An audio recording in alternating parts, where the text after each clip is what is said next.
Hello, folks. So, really happy to have you back here. I'm really excited about this specific talk. Everyone is here for platform engineering. Is that right? Hands up.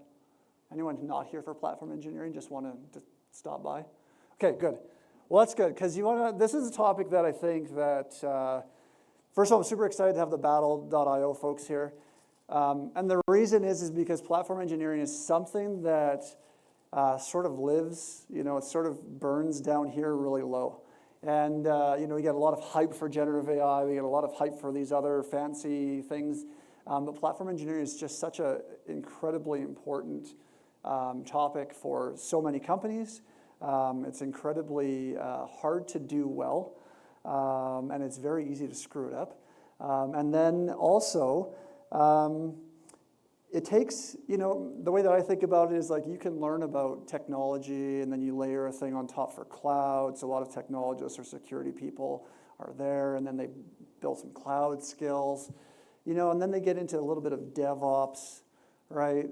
And then the problem that you usually run into is that if you're working in an organization, is now you have to understand the organizational context, because everyone does these things a little bit different, right?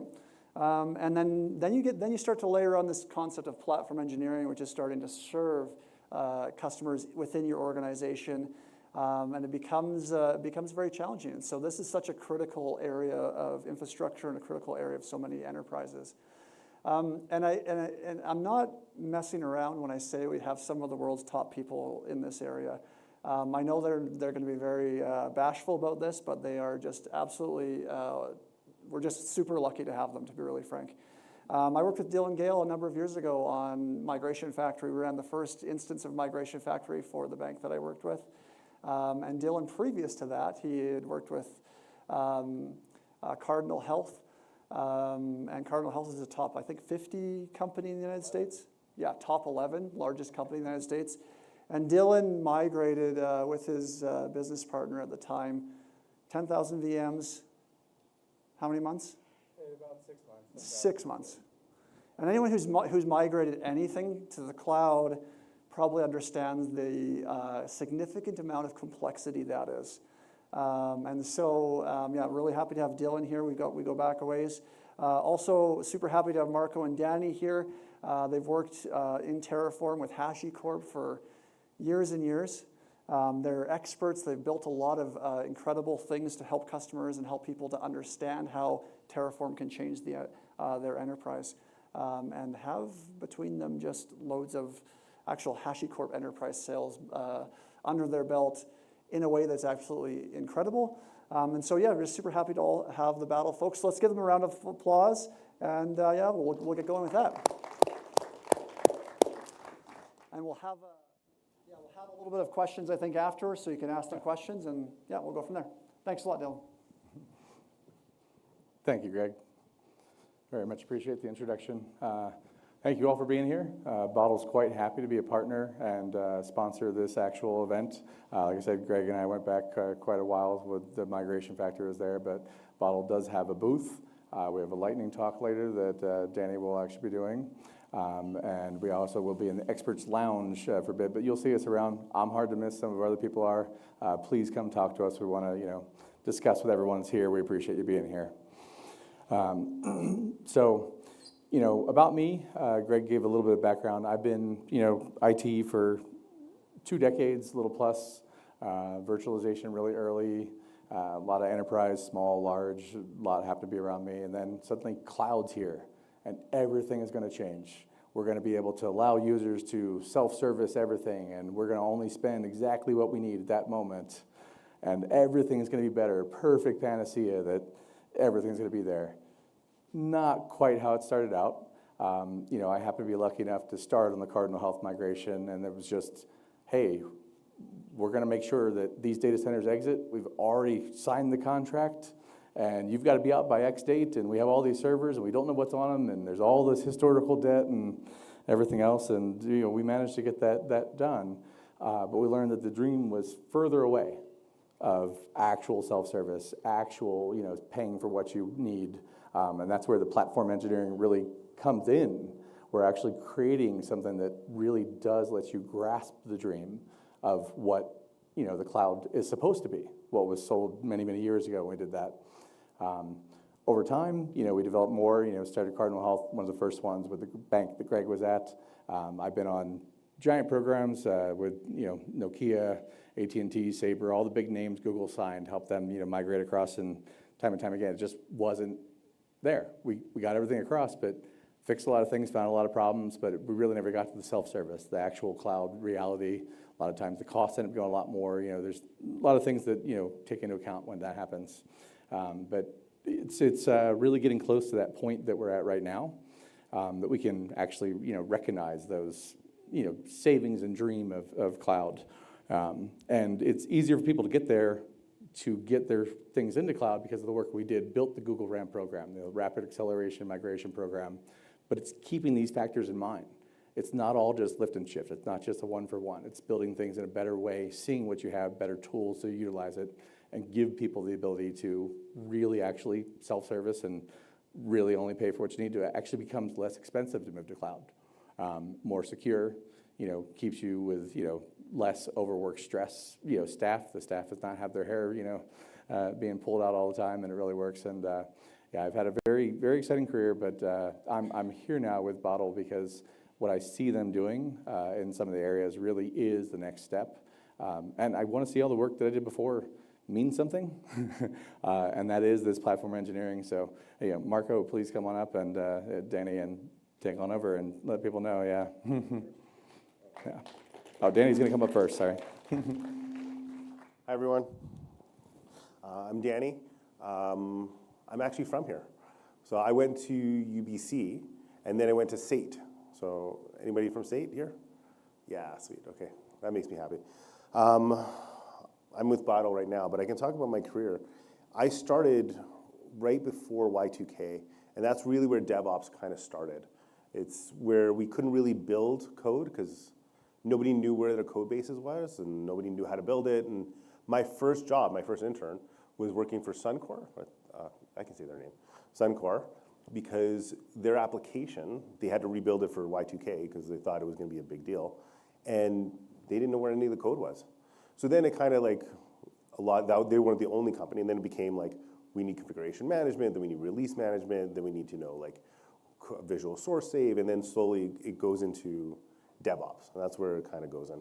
I've worked for Best Buy, Accenture, Badal, and that's it. Oh, I'm getting the red light. I'm here with Badal because I've gone into solution architecting and understanding how Terraform works.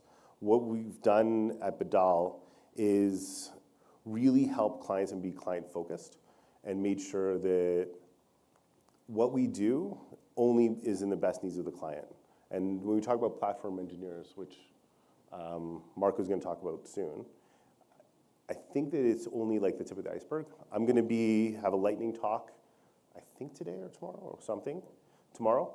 And I'm in the expert lounge all day. If you have any questions around Terraform, Vault, any Hashi products, solution architecting, enterprise level migrations, that kind of stuff, just hit me up.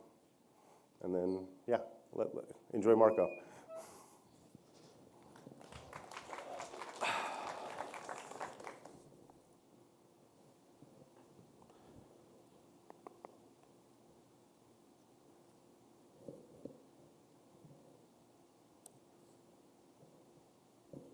Great, it's working. Thank you, Danny. Thank you, Dylan. Thank you, Greg, for the introduction. Hi, everybody. Welcome to today's conference. I'll be covering the journey of platform engineering and the way how it's developed in the clouds, how it's kind of starting to take over for DevOps. Is it replacing DevOps? Is it something new? So today, we're going to go together through this discovery about platform engineering. So while I was preparing for this talk, my daughter actually liked this drawing, so I had to stick with it because it had various colors. But I was looking at the companies like Google and HashiCorp and Netflix to see what are the new trends they are talking about, they're kind of pushing on the market, and the common theme was platform engineering. So let's discover why. There are a lot of discussions online and in opinions generally being formed about platform engineering. Is it going backwards to operations? Could it be replacing DevOps? And my personally favorite one, because it's positive, could it be enhancing DevOps and generally operations? In reality, it is a bit more complicated than that. Platform engineering is already changing and challenging a lot of set rules that already exist in DevOps or site reliability engineering or SRE, and in cloud in general. It also changes the game and introduces the new rules. So today we'll be clarifying or trying to define what platform engineering really is. More interestingly, why was there a need for it? How it also compares to DevOps. We're going to talk about separation of responsibility. Should there be one? Do we need one? How it standardizes without creating silos. Silos are a bad thing in IT. How it looks like in the real world with some examples, so you can bring something with you home, and the right way of implementing IDP or internal developer platform. That's just another term for platform engineering. And at the end, let's, and again on a very positive note, let's find out what the benefits of platform engineering are. So why was there a need for platform engineering? Whenever a new concept is being introduced, questions should always be why. Why was there a need for this? Let's try and answer this, because there must be a problem that could not be solved using existing solutions, which cause a natural evolution of current roles. So let's talk about these challenges in traditional and in DevOps teams. I'll take you a little bit in the history lane, how it all started, and then we'll pick up with the platform engineering. So initially, we had developers and operations working in separate teams. Developers were working on developing the application, and operations was, let's say, monitoring or preparing the infrastructure for it. And when ready, developers would just send across the application to be deployed. So while you had a dedicated operations team with expertise to properly manage the infrastructure, it was a very inflexible and slow process. Developers were mainly waiting on operations and vice versa. The operations was always waiting on DevOps when they were upgrading the app or they were working on the runtime below. While we had dedicated operations team to operate, for example, a CI/CD pipeline for the developer team, it was a slow and inflexible process, and it required teams to wait on each other. As an example, I can take also developers would require, for example, completely new servers or completely new environments to test something out. It would take weeks, months to get it ready. And scaling and securing those environments and those solutions was always a bit of a pain. So then DevOps came. About 10, 15 years ago, DevOps came and DevOps teams were created. So a little bit of a side note on DevOps. Not sure really why DevOps teams or DevOps engineering was coined as a term. DevOps is mainly a methodology. It should have been automation, but that term kind of stuck around and then people just went with it. So DevOps engineers or DevOps was introduced to solve all the IT problems. However, DevOps removed communication challenges, which was good, and then knowledge silos between these 2 points, which were developing and running the application. So they were in synergy, and now instead of having 2 different teams, we had 1 team. So this was a huge improvement, and it led to some major advantages in DevOps teams. There was fewer communication challenges that led to faster development and deployment of applications, which in return produced better team engagements and productivity. So for the first time, this led to one DevOps team that now owns the application, as well as underlying runtime and infrastructure of the application and everything that application needed. This was a great time to be a DevOps engineer because it was way more flexible, and fast, and just a cool way of doing IT. Well, that was the theory. However, in practice, it was slightly different. With a lot of options and a lot of ownership comes a lot of responsibility. Thank you, Uncle Ben. And cognitive loads. Now we had DevOps teams developing the application, running the stack under it, like runtime and CI/CD, and then monitoring. So in this scenario, not only was the team responsible for developing all of the stack, they were also responsible for creating pipelines, making sure observability is in place, plus maintenance of each tool. All of these stacks on top of mandatory application development. So it was a bit too much. It goes even beyond that. Now imagine you have another application team developing completely different application, and they have the same challenges and tasks. So the increased efficiency, a DevOps engineer designs the same CI/CD workflow for the project, sets up a cluster, and so on. The point of these two teams have the same challenges and same needs for their application to run. So they do all of these steps on their own ways, and they're figuring it out on their own. Now maybe you have an app team with a similar app, but a different stack. Then an app team B, again, similar app, different stack. But imagine if there were many app teams and then many DevOps teams to support it, let's say 3 stacks, 4 stacks, 10 stacks. So at the end, you can end up with 10 DevOps teams building and operating 10 different platforms to deliver and run their applications. And in some cases, like Kubernetes, sometimes the part of managing infrastructure becomes more effort than writing application code and producing business logic itself. Plus, we need expertise in so many things within a single team if they have to manage the entire infrastructure stack, which means many experienced engineers to add to many teams, which naturally also means much, much higher cost. And finally, this becomes very hard to scale because each new team or a new project will spend time in setting up the infrastructure before they can ever release the app to the end users. And very important point, even though you have these teams managing their own infrastructure, they may actually not have enough expertise to do everything correctly. So you end up having, for example, Terraform Cloud misconfigurations and end up missing to add security checks. And so it goes. Imagine this scenario. In this scenario, you have 4 different DevOps teams that have 4 random different stacks. And then in this case, you have one security team and a compliance team that needs to work with all the teams below.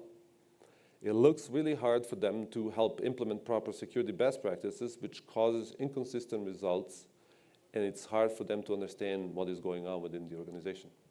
And now we have a term, you build it, you run it. So we should be all, I guess, familiar with this term because it comes from our own SREs. This was created back when stacks and applications were not as complex as they are today. So in today's highly complex multi-cloud world, we have thousands of microservices and hundreds of services for those microservices. And it's a bit too much to ask the developer to integrate this concept in their work. We do not want our app developers to stop app developing and focus on building, for example, a Kubernetes environment for their app. It's very hard to make it work. So quickly to recap a part between DevOps and a traditional team. So as we said, a DevOps team are presented to be fast and flexible. However, they have too much responsibility. They also have a very high cognitive load, which causes a few inconsistencies. On the other side, a traditional team manages infrastructure, which is dedicated and secured. And however, their challenges are that they are a little bit slow and insufficient, or they have an insufficient process. And then they are presenting more limitations for developers. So now, cue in platform engineering. So this was a part where I was kind of introducing how platform engineering was introduced and why. So platform engineers take the tools that are being used across multiple teams and standardize them. Notice for later how in this stack we are missing an application. There is a reason for this. So if 10 teams use 10 different CI/CD solutions, for example, a platform team would take it and standardize it. The same goes for example, Kubernetes. So basically, platform engineers standardize everything that is the part of application non-functional requirements. So let's just quickly discover what non-functional requirements are. Basically, those are all the things that are not business logic, but are necessary for the app to run. Every application needs a version control system. They also need a CI/CD pipeline, a runtime like Kubernetes, and of course, infrastructure. On top of the infrastructure, you need to observe or monitor and security, and basically comes to a lot of tools. So platform team standardizes these tools that offer these services. There's a lot of tools that platform engineers can be responsible for, and this is where it becomes quite interesting. So let's try and figure out and ask some questions where this is all leading to, or why is this all happening. So some of the hard questions we need to ask. Is platform team completely responsible for all of the tools? What are platform teams taking over exactly? Who gets to configure the tools and who gets to operate them? And do platform teams and product teams share the same responsibility? So let's a little bit look into separation responsibility. Let's see who is responsible and for what between these two teams, which is DevOps and platform engineering. When we think about the tools, general tools that we use every day, let's say GitLab, or we have Kubernetes, or anything on GCP pretty much, each of these tools have two sides. Very, very simple two sides. Admins and users. Admin sets up and configures the tool, makes sure backups are in place, access is secured, they install any needed plugins, and so on. All the things that are needed for that tool to function and work properly. Our users are developers that are using the tool pretty much. For example, Kubernetes cluster needs to be provisioned by an admin and get it ready for the users. Network plugin needs to be installed. Access and permissions need to be configured for security. And then at the end, we have a load balancer that would control the load coming to the cluster.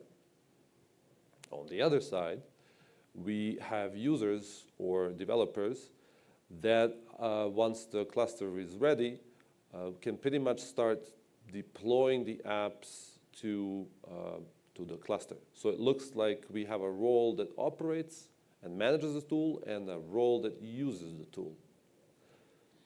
Now in DevOps teams, as I mentioned, you have both of these responsibilities. One is in one self-sufficient team. That means individual application teams can decide how to operate and how to use the tools.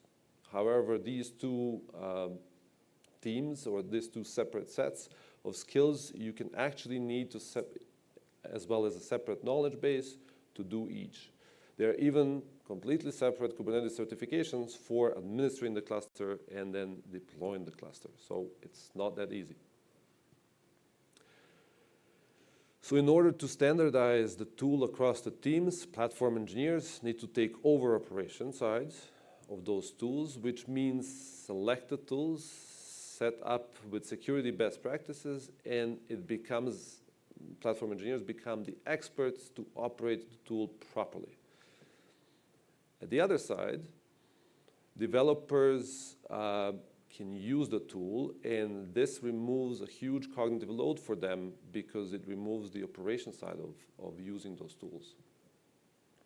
And now, instead of each user or developer team deciding which security tool to use, which infrastructure as code tool to use, platform teams offer a ready solution for the application teams. So now, for example, in this case, each Terraform module can have security policies within. Each Kubernetes cluster is already deployed and configured.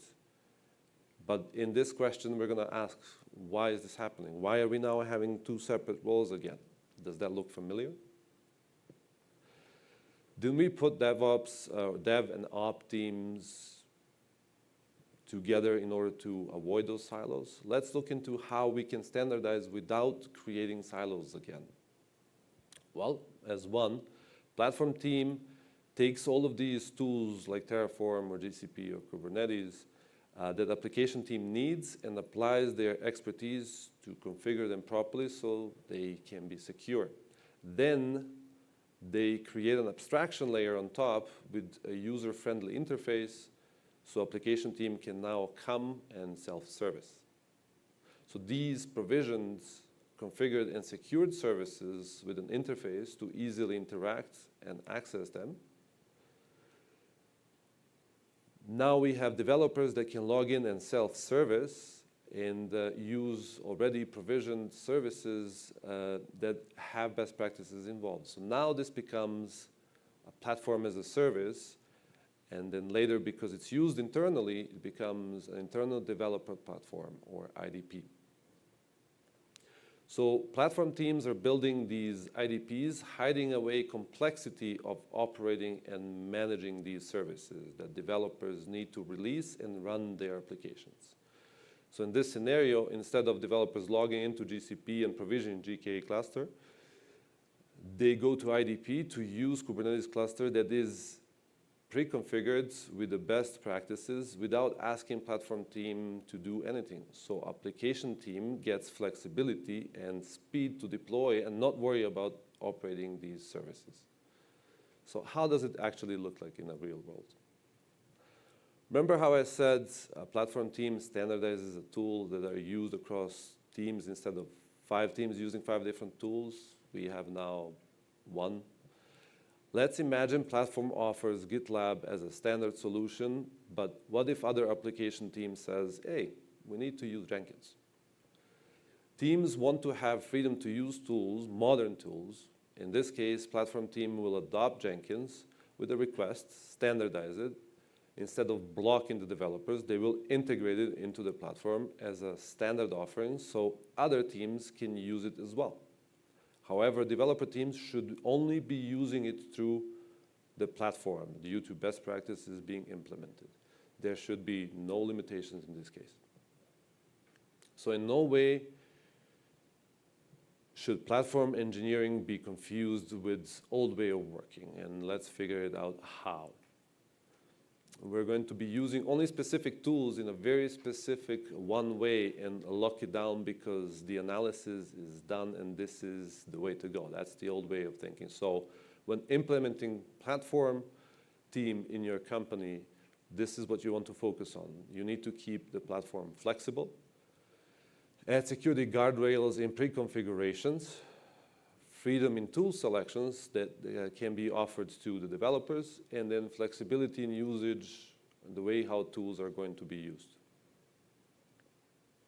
To show you on an example of how security guardrails and pre-configurations can be implemented, but also how flexibility can be achieved, we will look into no further than infrastructure as code example with policy as code. So platform teams can leverage tools like Terraform to create templates. This means that these templates, or modules as they call them, can have best practices coded into the infrastructure with Sentinel policy checks as guardrails. So in our case, our users or developers can only change parameters onto the templates in order to use the code. And once they change the parameters, the code will be deployed or checked into VCS, then moved into the Terraform Cloud, which then executes a plan. Sentinel policy will execute the checks. Code gets applied, and we have a secure infrastructure. So let's look at the right way of implementing the IDP. The most complex way to build IDP is with a huge master concept and this ideal IDP that has all the coolest features and modern tech stack integrated and is super flexible. How about identifying some tools and services that are commonly used, adopt them with a well-defined architecture, set containers as placeholders for the apps, automate it, and then integrate all together. Treat IDP as a product. Why do we say that? So IDP is not a project that you just implement once and that's it. Instead of treat IDP as a product. What does that mean? Platform is a service that will be developing over time and then continuously improved as well. So just like application team treats their applications as a product, platform team should treat platform as a product as well. Just like app teams introduce new features and releases, the same thing goes for application teams. So where do you start? Well, I have some practical steps of where to start with version 1.0. Start with low-hanging fruit, as an example. If you identify the common tools that many teams use, then these tools can be used as first candidates. These tools should improve developer workload, and we can pick tools that will help and not block. So for example, if you see secrets being shared across the code and also deployed into GitLab or anywhere across the internet in applications, that's a not good practice. So maybe you should consider using a secret management tool that can store all the secrets in one place. So in this case, you can empower your developers to use secret management and then keep everything safe. So now let's look at platform versus DevOps. What are some differences? So what about DevOps engineers? So now when you have platform engineers, how do DevOps engineers fit into all of this? So let's assume platform engineers or platform team is asking and taking over operations. In DevOps worlds, then DevOps teams are going to be using these tools and then they would integrate them. Platform engineers can create Terraform modules and policies. DevOps teams or DevOps engineers should know how to use Terraform modules and policies. Then platform engineers will create CI/CD templates. DevOps teams or DevOps engineers will have to know how to use CI/CD templates. And then at the end, let's say platform team configures HashiCorp Vault with policies and roles. DevOps engineers will use service accounts. Remember how I talked about how platform should be used as a product? Because we are planning for new tools, coding them into the platform, building them out, testing them, and releasing. This all resembles a DevOps lifecycle and integrates tightly with DevOps concepts. This clearly means that platform, just like an application, need a continuous development with many feedback iterations and close input gathering from the end users, which are mostly application teams, but sometimes governance and compliance people. Let's end on a positive note where we're going to talk about benefits of platform engineering. So the first benefit of platform engineering is increased efficiency. This entire process of platform engineering is automated. Automating tools or automating solutions increases efficiency where developers can only focus on actually deploying an app while using new tools. Cost optimization. Many platforms or many platform engineers handle cloud services with pay-as-you-use or pay-as-you-go model, which reduces quite significantly the cost of using the cloud. Improve security. Before any product is being released onto the platform, we have already integrated security best practices and guardrails, which helps everybody else around the platform or that's using those services not think about those and then just focus on their work. Increase velocity, because we don't have to focus anymore as developers on creating the environments or creating the infrastructure. We now just focus on our work, which is deploying the apps. And then consistency with the products being released to the platform, because platform is also treated as a product. Consistency is there following best practices. And so with this, we have also improved collaborations, because multiple teams will obviously be involved into deciding which products will be deployed first onto the platform and how everything is going to be used. And that's pretty much about platform engineering. Hopefully I was able to help everybody understand a little bit what platform engineering is and how it integrates with DevOps culture. Thank you, everybody.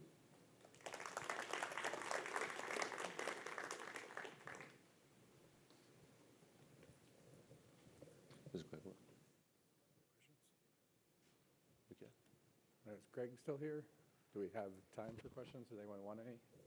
No, Danny, Marko, if you guys want to come up. I know Greg said we'd answer a few. I don't know whose mic's on. Mine's not. I can be loud if mic's not on. I'll talk. Does anyone have any questions for the group that you have? Obviously, we'll be around the conference, but this is a unique opportunity right now where you can speak to us. The one thing I did want to say is that there's a lot of theoretical in there. We're doing this at clients. Like Marko could have talked about one client. I don't know if you're allowed to say the name, but this is exactly what we're doing for them. They have they don't know where their passwords are. They don't know where their all the tools. They don't have any standardization, and they're struggling with the same issues that you would assume they would have of growth, scalability, security. They don't have any control or tightly knit platform. So they're bringing us in to help them on this, and that's where. I think that's what the impetus of this was. It's a great, we've just been working with them for the last few months. But this is a common thing in the industry. And it's getting better because people are understanding the problems and how we have to solve them. But there's a lot of legacy solutions that we have to deal with. That's part of life. And that's why this is I actually really enjoyed it, because it's what we're doing. Anyway. Yeah. Any questions? And we'll be at the experts lounge as well if people want to cover some topics in deep. But I see a hand. We've got some hands up. Yeah, right in the very front here is the first one I saw go up. So yeah.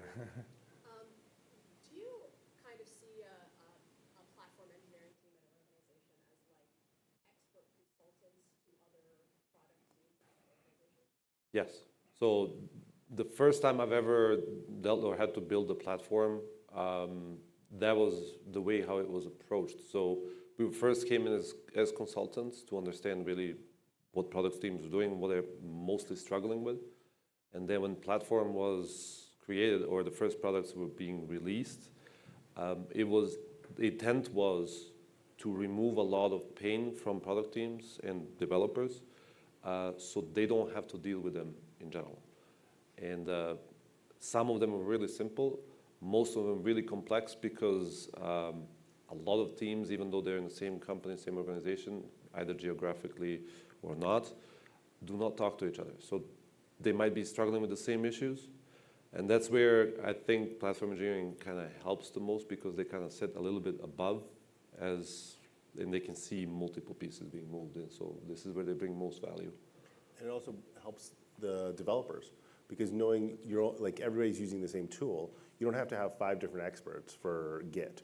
Everybody's using Git. You're not using VSS, all the other. It's this is our program. Our enterprise uses Git.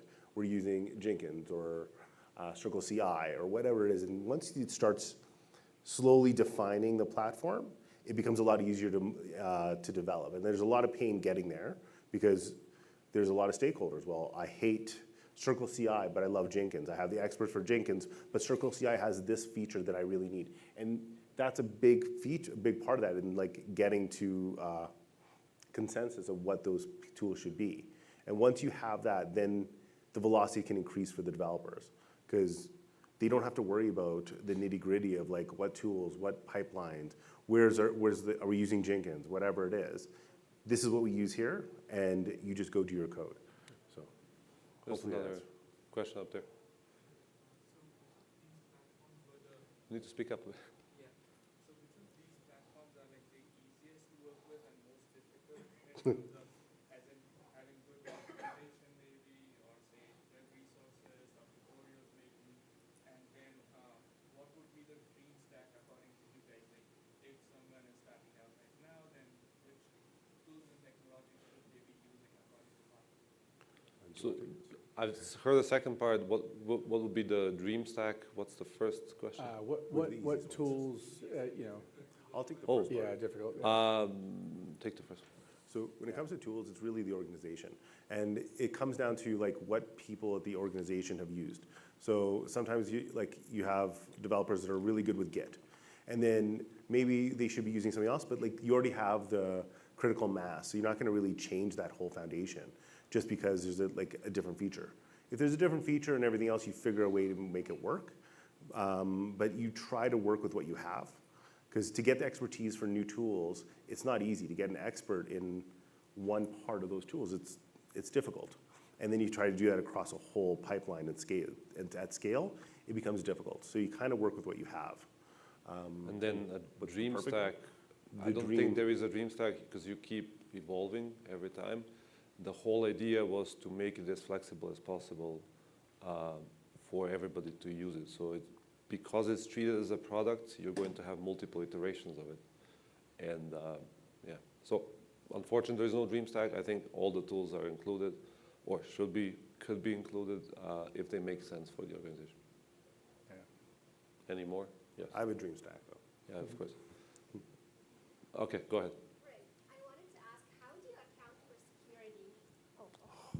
How do you account for security in your work? Because it's something that's mostly overlooked by platforms and developers. Oh, no. With all due respect, I love security. That's great. I work in security. No, that's not. No, I wasn't actually sarcastic.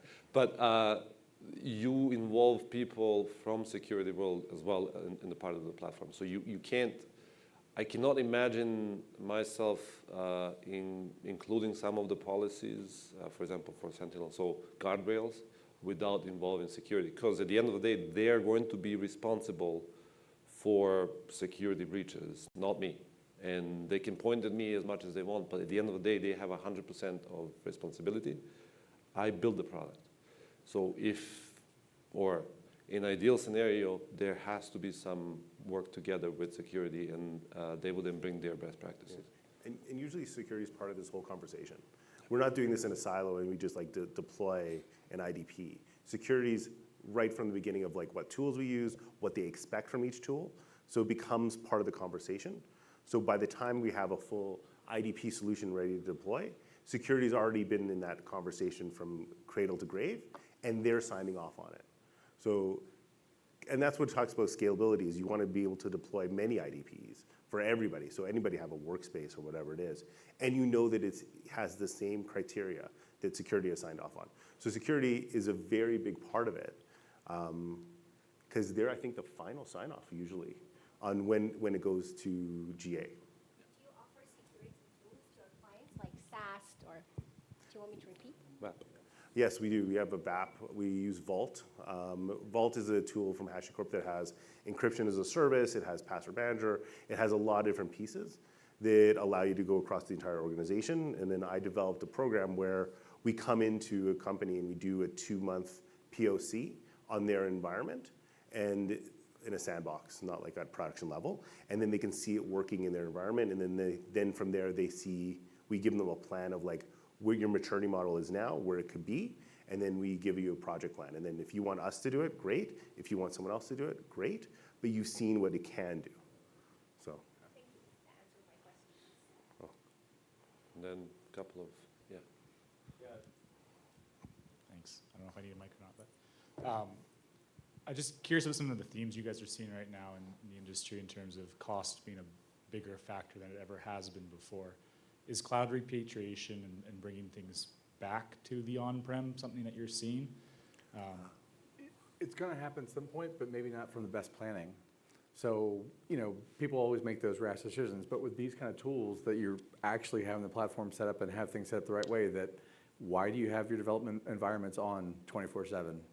They can shut down at 5 p.m. every day and only be turned on when you need them. Why do you have twice the environment you need? So as long as you use tooling the right way to actually bring your costs down, you have the benefits of being able to, make new environments, expand when you need to, and really have your costs be lowered. It's just a different bucket. So it will happen, but it doesn't have to. It's not the best solution for what you're doing. To give you the answer from my perspective, I'm gonna kind of do it as a joke. The reason why I moved to cloud more than 10 years ago was to get away from a data center. I spent too many hours in there. And now with the new year, 2024, 2025, is with VMware is changing a lot of licensing, and because a lot of companies actually use VMware still in data centers, I think there might be a bigger shift towards the cloud, but that's just me guessing. I don't know. But yeah, so I think it might increase, but it has to be done slightly differently from the way how things are optimized. And then, thank you for waiting. So for smaller teams that don't necessarily have the need for enough employees to really have that don't necessarily have a need or enough employees to have a platform engineer, do you have any advices or ideas of best practices or things we can already include in our work that will make it easier when we expand to actually have platform engineer, if that makes sense? Shift left and 12-factor application. Okay. So those are best practices of developing an app and developing a platform. Because in small teams, you already function, I believe, you usually function as a platform engineering group because you're doing a lot of things together without an actual platform. But try to follow as many as best practices from cloud. There's a lot of great documentation. So as long as you stick to that, you're going to be okay. And you can try. For clarity, can you explain the concept of shift left if someone hasn't heard it? Shift left it used to be before when the application has been developed, security gets involved at the end to make sure that it doesn't break anything or has any breaches and stuff. Now, with everything being as code, you involve security much earlier, which is shifting left into the process of deploying an app or developing an app, and including those best practices or guardrails in there to protect you from yourself and everybody else. That's the simplest term. For me, what I would do is pick tools that have a lot of documentation, that are easy to use for your organization, so that you're not having to reinvent the wheel. Don't go too niche with specific tool, because that's where a lot of problems happen, where you try to find specific knowledge sets, and it's very difficult. And shifting left, and try to figure out what's the easiest path, and then revisit it every quarter. We're using these 10 tools to deploy. Are they the best tools we should be using? Are there different releases? Are they hitting our needs? Should we be looking at different types of tools? And then as you automate that and you get bigger, you can scale. So that's what I would do. Thank you. Okay. Hopefully that answers your question. I'm a big fan of open source. With your platform, am I able to rapidly deploy applications on your platform on Kubernetes? Yes, I mean, you can pretty much deploy anything. As long as open source can be very useful, there's a great use cases for that. Just be careful, because a lot of people can use it or misuse it. But nothing against it. It's just, can you use it for a platform? To use it as a platform for a solution? Yes. Do you only use Google? No, it's completely agnostic. Okay. Completely. I actually, my background is actually from Microsoft, and then I converted into. And I'm AWS to Google. And I'm not a developer.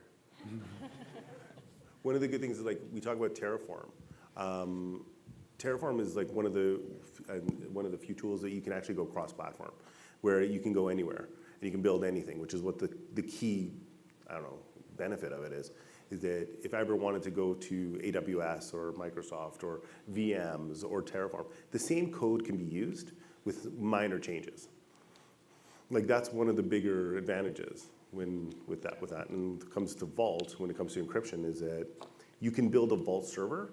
And one of the problems you have when it comes to secret management or security is that you have to have different security managers per cloud if you're a multi-hybrid organization. So Vault can be put in Azure, it can put AWS and Google, and it can tie into all the other clouds. And it can actually, it's cloud agnostic. And other clouds can connect to it easily. So that's like, that's one of those things. And when it comes to open source, yeah, use open source, I do. If you get, like, it's a good place to start.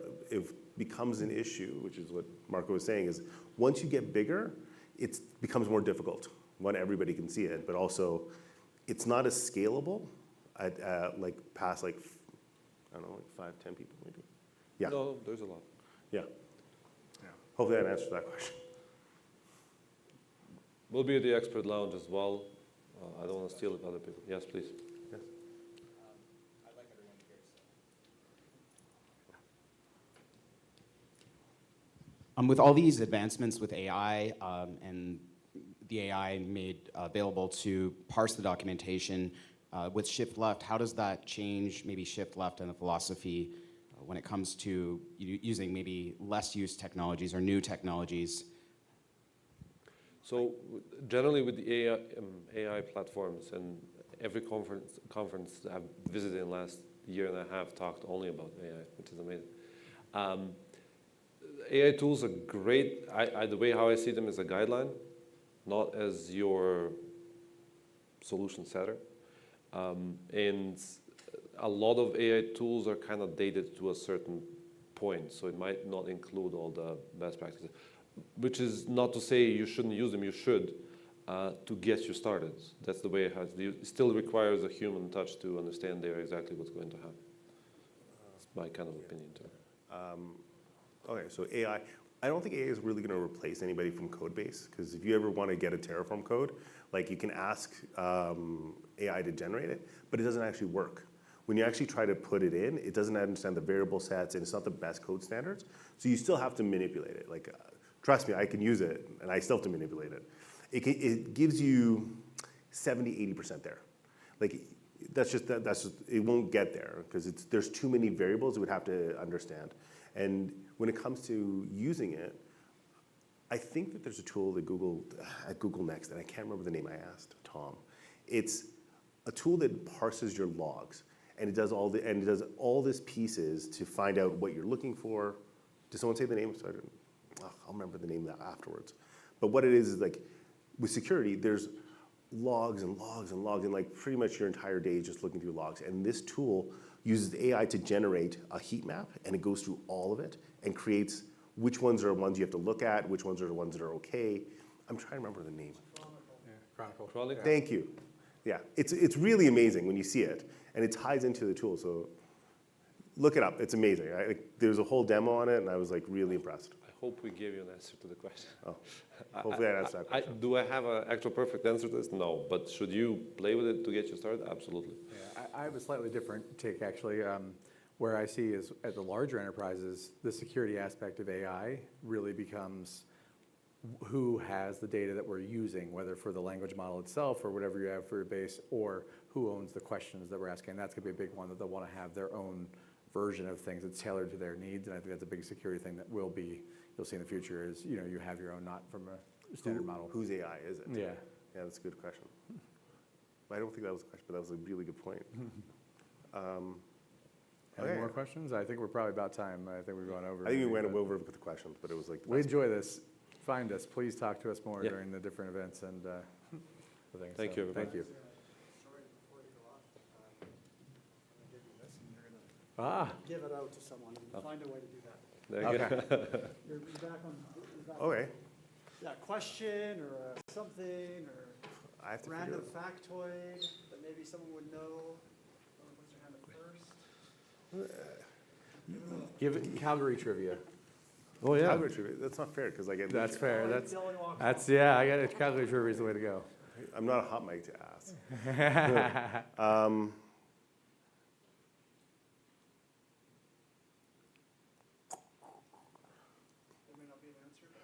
No, I'm trying to think of it like whoever went to SAIT, raise your hand. There we go. The first hand up. That's a good one. Thanks everybody for coming. Yeah, thanks Dylan, Danny, and Marko for being here. Yeah, really appreciate it. Again, they'll be in the expert zone. This is a great conversation. Again.